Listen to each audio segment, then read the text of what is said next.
Hi అండి, welcome to చెక్కంపొడి recipes. ఈరోజు మన రెసిపీ వచ్చేసి ఎన్ని విందు భోజనాలు ఉన్నా కానీ వాటన్నిటిని కూడా పక్కన పెట్టేసి ఈ చట్నీతోనే రైస్ మొత్తం లాగించేస్తారు. ఈ ఒక్కటి వేస్ట్ చేయండి, ఎవరైనా సరే లొట్టలు వేసుకుంటూ తినేస్తారు. ఆ ఒక్కటి ఏంటనుకుంటున్నారా?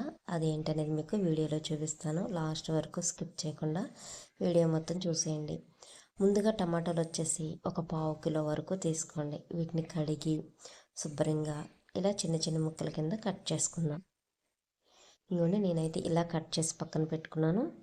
ఇప్పుడు ఈ టమాటోల్లోకి మీకు కారానికి తగ్గట్టు పచ్చిమిర్చి అనేది తీసుకోండి. నేనైతే ముచ్చుకులు తీసిన పచ్చిమిర్చిని ఒక 10-15 వరకు తీసుకున్నాను. ఇప్పుడు ఈ టమాటో ముక్కల్లోనే పచ్చిమిర్చిని కూడా వేసేద్దాం. ఇలా వేసేసి గ్యాస్ వెలిగించుకొని పొయ్యి మీద పెట్టేసి ఇందులోనే 2 టీ స్పూన్ల వరకు ఆయిల్ అనేది వేసుకోండి. మీరు వేరొక కళాయి పెట్టుకొని అందులో ఆయిల్ వేసుకొని పచ్చిమిర్చి వేసి టమాటా వేసి ఫ్రై చేసే పని లేకోకుండా ఇలా సింపుల్గా చేసేయండి.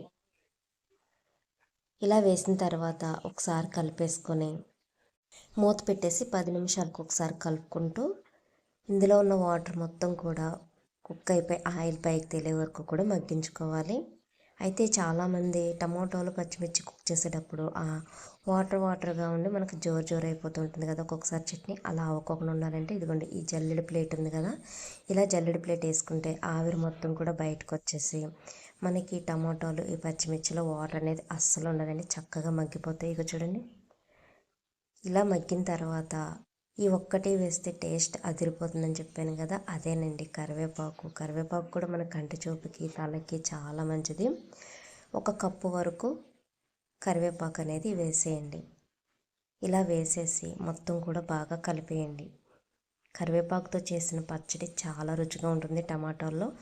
మీరు కూడా ఒకసారి ట్రై చేయండి.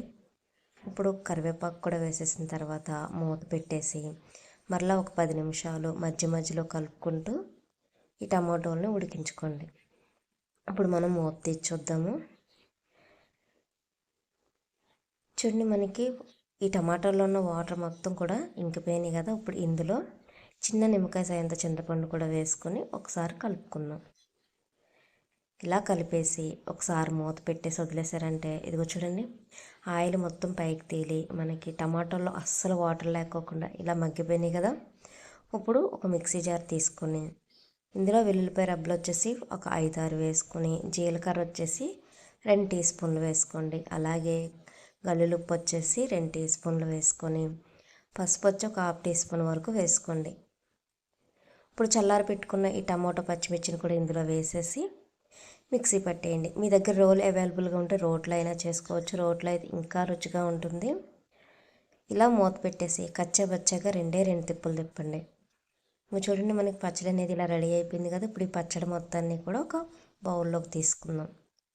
చూసారా ఎంత మంచిగా వచ్చిందో. చాలామంది ఇలానే తినేస్తూ ఉంటారు పచ్చడిని, కానీ ఇంకా అయిపోలేదండి. ఇంకొక చిన్న టిప్ ఉంది మీకు. రుచి ఇంకా అద్భుతంగా రావాలంటే పోపు అనేది పెట్టాల్సిందే. ముందుగా గ్యాస్ వెలిగించుకొని ఒక చిన్న బౌల్ పెట్టుకొని ఆయిల్ వచ్చి ఒక 2 టీ స్పూన్లు వేసుకోండి. అలాగే ఇందులో దంచుకున్న వెల్లుల్లిపాయలు వేయండి. ఇవి కొంచెం ఫ్రై అయిన తర్వాత పోపు దినుసులు వచ్చి ఒక 2 టీ స్పూన్లు వేసుకోండి. అలాగే జీలకర్ర వచ్చి ఒక టీ స్పూన్ వేసుకోండి. ఇది చాలా ఇంపార్టెంట్ అండి.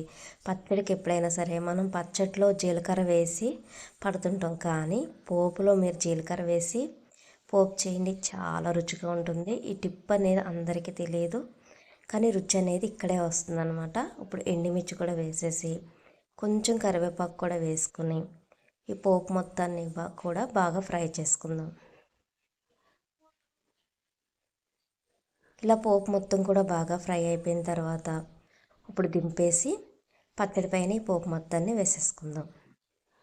మీ దగ్గర ఇంగువ ఉంటే ఇంగువ కూడా యాడ్ చేసుకోవచ్చు, నేనైతే యాడ్ చేయలేదండి.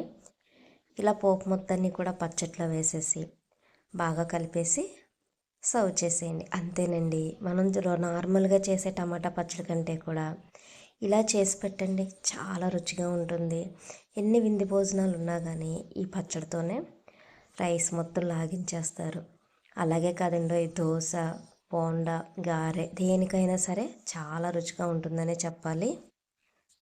మీకు కనుక నా వీడియో నచ్చినట్లయితే లైక్ చేసి మన ఛానల్ని సబ్స్క్రైబ్ చేసేయండి. Thank you for watching.